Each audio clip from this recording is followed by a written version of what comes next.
Okay, so here we are. It is May 17th, and yesterday PGI released the patch notes for Tuesday, which include a uh, massive negative quirk influx for the Timberwolf and Stormcrow for their lasers.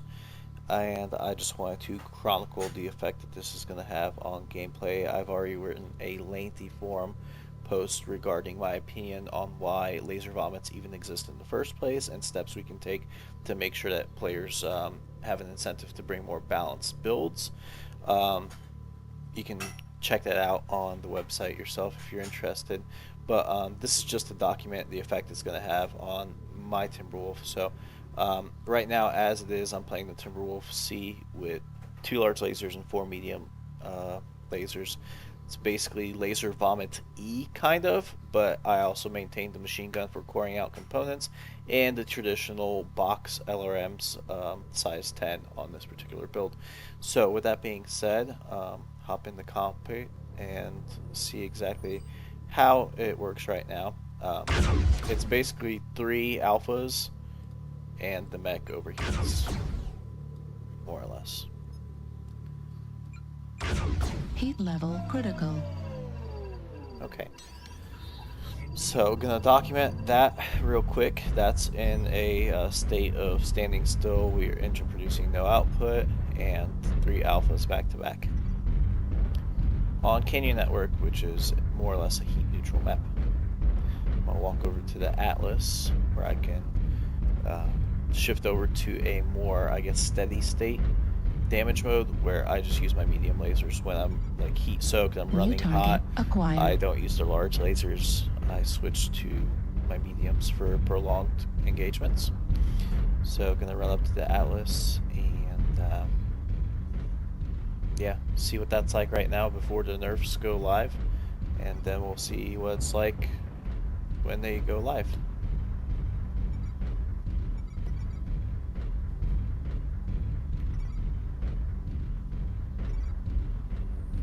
Look at that poor Jenna. Its center torso is so big. It has such bad hitboxes. I actually just bought a Jenner because my roommate plays one, and I'm trying to get more acquainted with every single IS chassis. So I just bought my first Jenner, and I haven't even played it yet, to be honest. I'm kind of dreading it with the hitboxes it has, but I'll be playing that in the next couple of weeks, so you guys will have that to look forward to on the YouTube channel. Anyway, so yeah, let's begin and see how the mech performs currently with more steady state damage.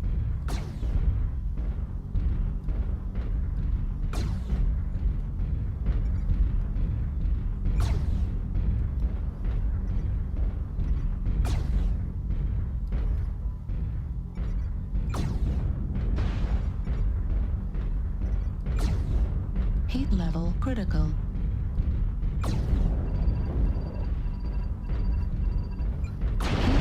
Critical. And there we go. I don't know how many shots that was. I'll have to recount them later on when I watch the video recording and see how many that was. But yeah, that's my steady state prolonged engagement weapons groups. And yeah, on Tuesday we will see what happens. Truth be told, I've already put in email to billing for canceling my Wave 3 pre-order just because I think this kind of balancing is extremely short-sighted and doesn't address many of the underlying issues with this game, which honestly I love this game. And for me to pull financial support from it, it's like a huge statement because I understand that they need money to keep the game going and to continue to develop it. So yeah, this isn't just idle talk, this is a serious thing for me. And plus, you know, in case you haven't noticed, the Timberwolf is my baby. It always has been.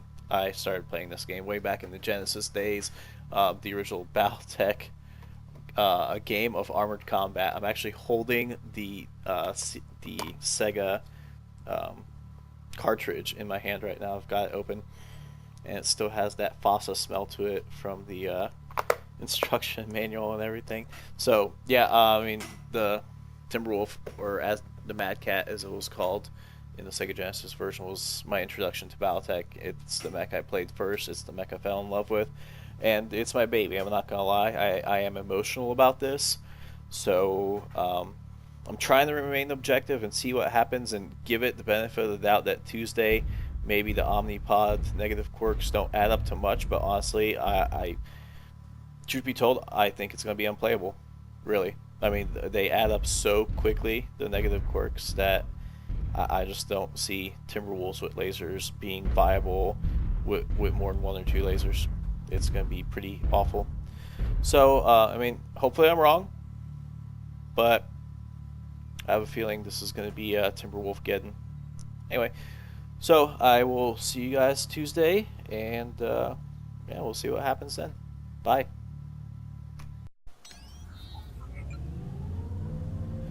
So pre-patch, basically, I would queue up my large lasers into the medium lasers for my peak type of fighting, and my burn times are about 1.5 seconds. So we'll see what it looks like now.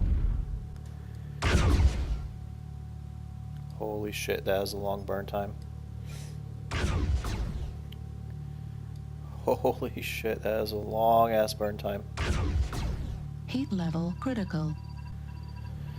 Okay, so definitely a lot slower on the damage side. We'll see what consistent damage looks like, but yeah, that's not good.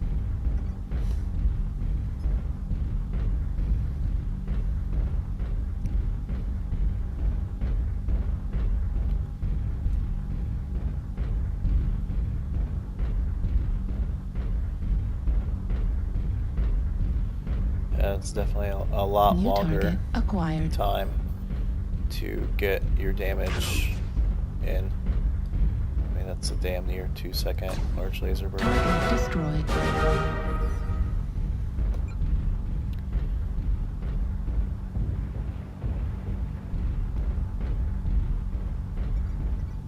Target acquired.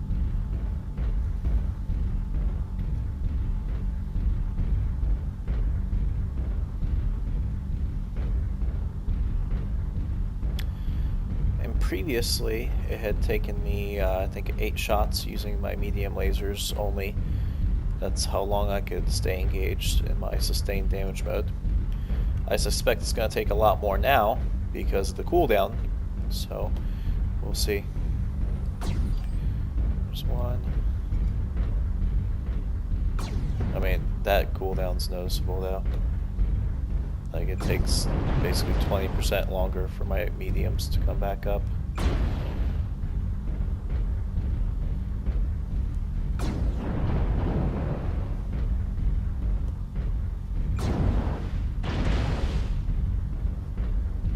And the burn time on the mediums is noticeable too.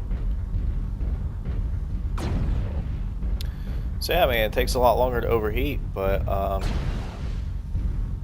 the amount of damage I'm doing is really... Heat level critical. I mean, I can't front load my damage at all, and that's what this game's about. No matter what you play with, AC5 Dragon or PPC Gauss Rifle Timberwolf or double Gauss anything, whatever. It's all about front loading your damage and hitting somebody before they can respond. So, yeah, let's hop into the public queue and see how it plays out. Reactor online. Sensors online. Weapons online. All systems nominal.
Target acquired.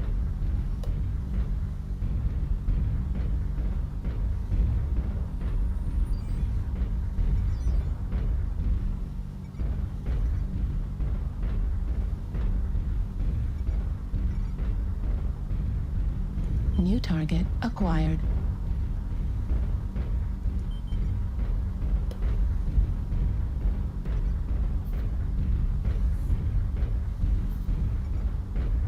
Target destroyed. Target acquired.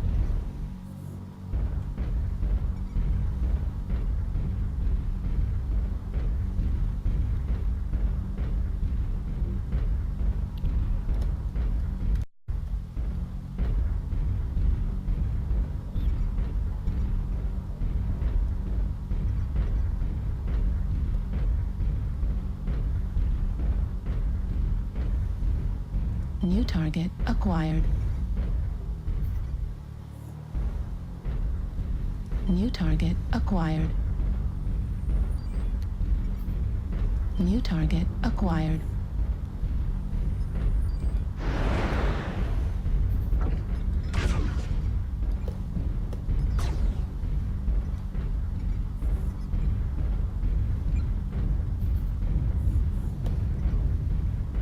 Watch the middle entrance of tunnel.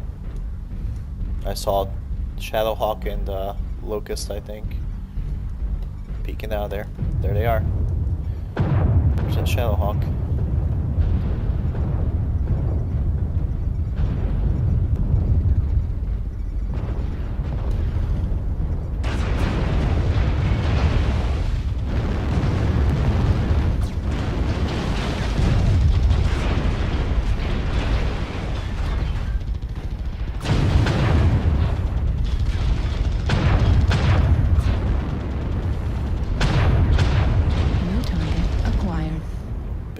Locust.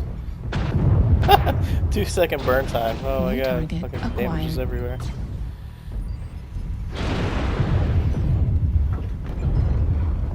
New target acquired. Target destroyed. Warning, incoming missile. Target acquired. Warning, incoming missile. Target destroyed. These LRMs still suck like usual. Move, dumbass. Fuck. Target acquired.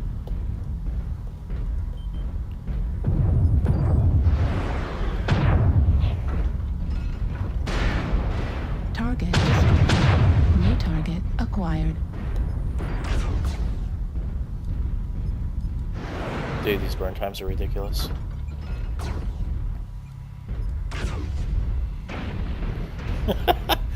I mean, I would have previously popped off that king crab's shoulder, but instead now it's just sitting there, still attached. He still got his weapons. That's a big deal. It's a really big deal. Target destroyed. New target acquired.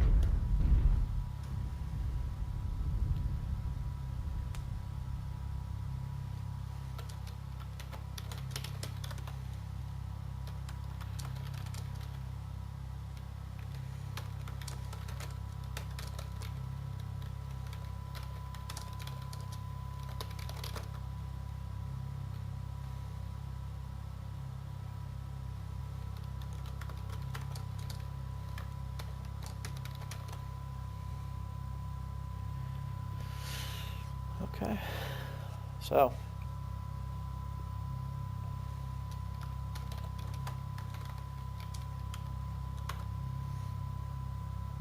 yeah, and like Hanzo just said here, I mean, they wonder why there's so much faction imbalance in community warfare, and the IS guys cry, "Oh, we don't have any matches in 2K." It's like, what do you expect? Like, the clan mechs are getting fucking shit on. Our two good mechs, Stormcrow, Timberwolf, Direwolf 2, but people don't really know how to use it. But we do have 3 good mechs. Let's see. 2 of them, endo, ferro, and that's what makes them viable. The others all suck. Well, suck, but they're not good, especially in comparison to the Quirk IS mechs that everyone brings in competitive CW. I mean, what did you expect? I mean, no matter how much the IS guys cry, the numbers don't lie. People gravitate to what's overpowered. The fact that IS outnumbers clans like, well, in 2K, what was it like, 4-1, something like that, 8-1, 10-1. I don't know. It was some huge imbalance, and they're still calling for clan mechs to be nerfed. Like, okay, our only two viable ones are endo ferro. That's why you see them. They're not OP. Our hard points are all low mounted, so your thunderbolts, your banshees, your stalkers, all of your mechs have your shit high mounted, and that's a huge thing that people don't even want to address. Is where your weapons are located in relation to your cockpit makes a huge difference. Yeah, so there you have it.